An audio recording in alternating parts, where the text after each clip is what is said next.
Welcome to one more video on radio frequency integrated circuits. So in this video we should have a look at RF mixers and splitters and combiners.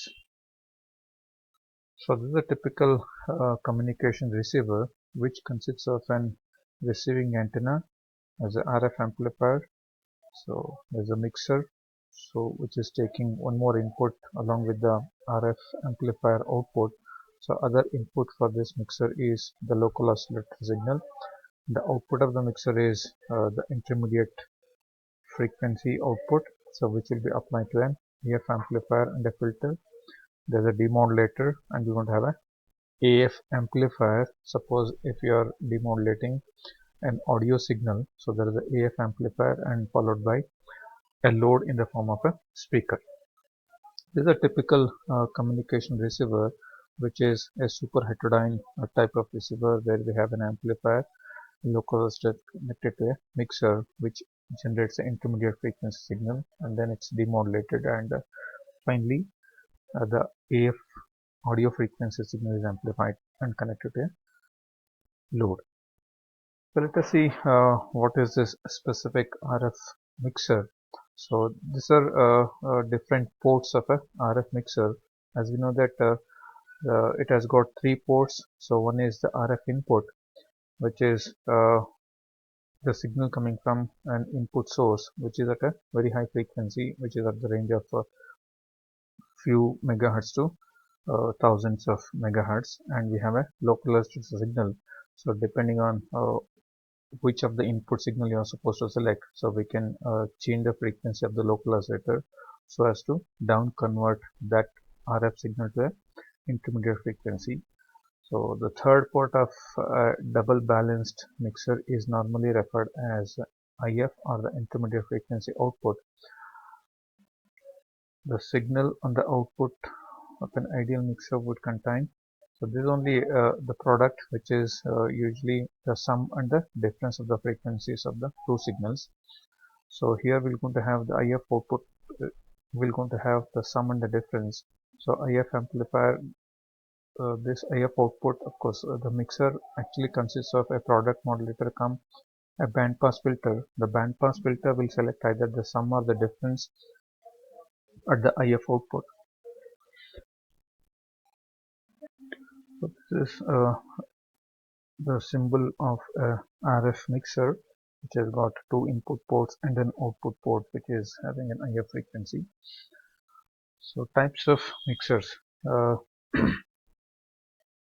going to have two different types of mixer. So one is called as a balanced mixer, other is one is called as single balanced mixer, and other is a double balanced mixer. So as we know that the output of the mixer consists of the sum and the difference. Along with sum and the difference, it will also consist of the two inputs, that is the RF signal as well as local oscillator signal. In case of single balanced mixer, often only one signal of local oscillator or the RF will be suppressed. So we're going to have other signal be there along with the sum or the difference. So if you have sum or the difference plus one of the input signal, then it is called as a single balanced mixer. So only one of this RF or local oscillator is suppressed here, whereas in case of double balanced, suppresses both of the input signal. So at the output we have only the sum or the difference, none of this RF signal or the local oscillator signal be there at the output of IF amplifier. So this IF output, the IF port will have only the sum or the difference of the RF and the LO, and there will be no RF signal or the LO signal. Whereas in case of single balanced mixer, along with sum or the difference, will have one of the output, one of the input, that is RF or the LO at the output. So we'll have sum or the difference of the two inputs, along with one of the input will be available at this output port. So usually a double balanced mixer is preferred because the IF output should be having only the sum or the difference. So we should suppress both the inputs, that is both RF and LO should not be available at the output. We should have only the sum or the difference of the two inputs. This is a typical RF mixer consisting of FETs, and we have these transformers for coupling the local oscillator, the RF input, and taking out the IF output. So we're not going to the details of okay, how does the mixer will going to work over here. So these are the different RF mixer specifications. So these are different models of RF mixer. Have a look at the RF frequency range. So RF frequency ranges from 1850 to 1910 megahertz. The low cluster frequency is ranging from this frequency, and you can see the intermediate frequency ranges from 180 megahertz to 300 megahertz. This is the output frequency level. You can also see there are three other parameters given. So LO level stands for, LO is the low cluster level. So LO level, it can easily comfortably work with an input power at the local oscillator up to 17 dBm. If the input power of your local oscillator is more than 17 dBm, so this will not be operating in the linear region. So maximum power at the local oscillator should be maximum 17 dBm. The IIP3 at the input can be up to 36 dBm. You can see IIP3 stands for, it is the power up to which the third harmonic will be lesser than the fundamental. So you can have an input power of almost up to 36 dBm. We can see since we have up conversion or the down conversion happening depending on whether the sum or the difference is taken out, we're going to certainly have some conversion loss here. So it will be either 7.6 dB to 8.9 dB for a typical this model, which is HJK21H. So this is a typical model, and we can see there is a LR isolation. So because we know that there are different ports, like we have the RF port, local oscillator port, and IF port. So this LR stands for the local oscillator and the RF input isolation. So there is a very good isolation of up to 28 dB between the local oscillator and the RF input, and there should be great isolation between the local oscillator and the IF output.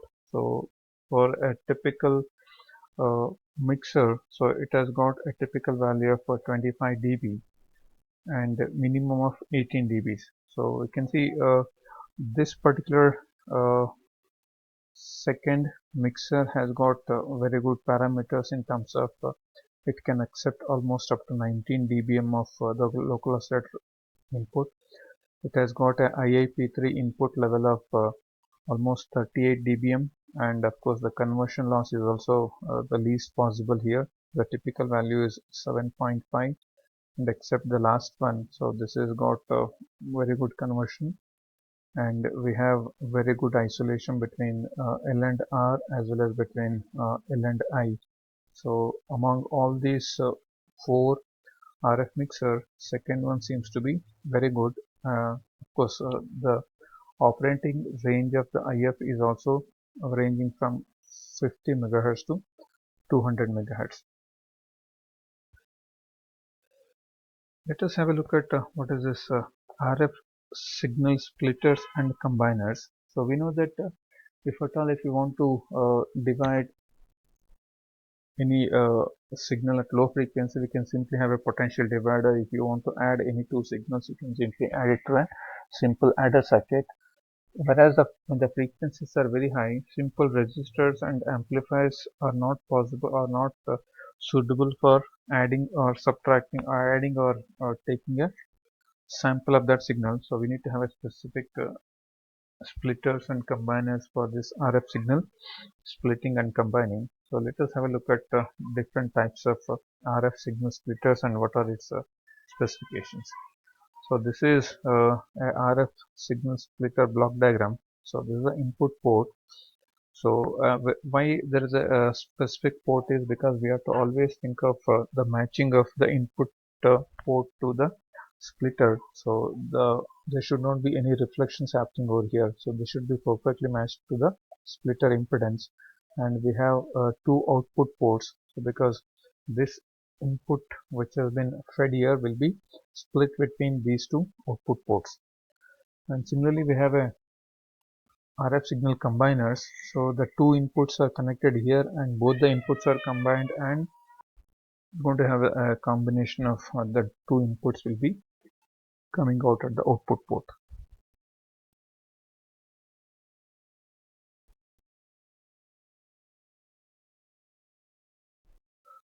So the two inputs are applied to these two input ports, and you want to have a combined output at the combined output.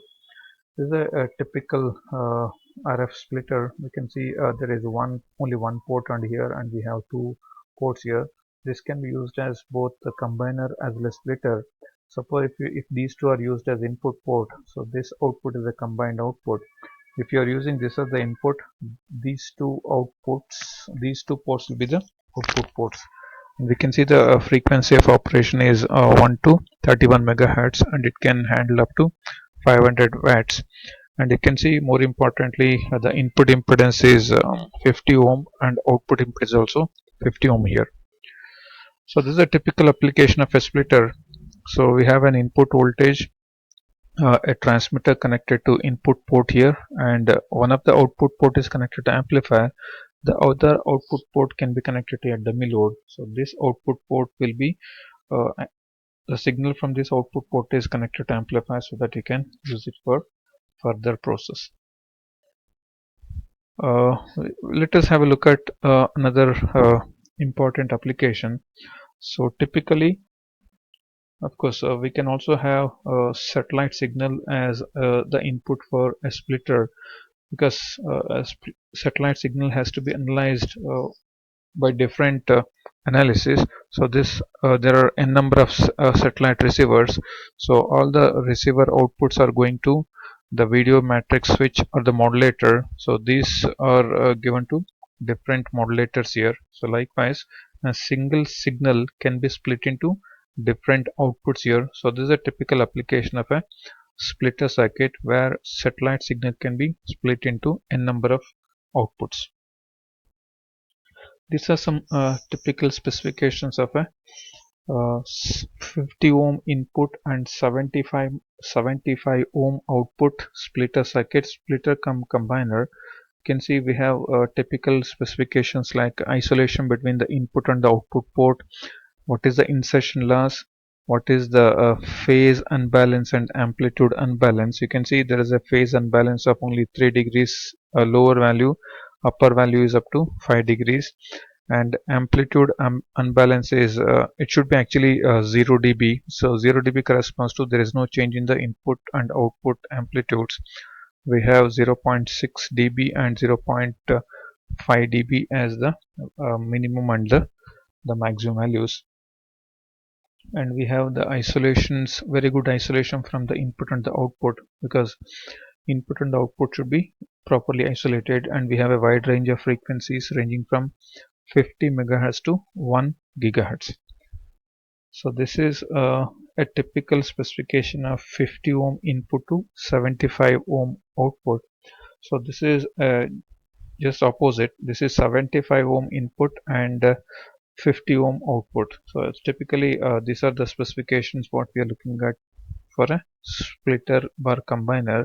Isolation between the ports, insertion loss due to the insertion of this combiner, the splitter, and what is the phase and amplitude unbalance. So in the next slide we shall have a look at the applications of this splitter in order to combine the two outputs and in order to switch the output depending on the requirement. We shall see that in the next video.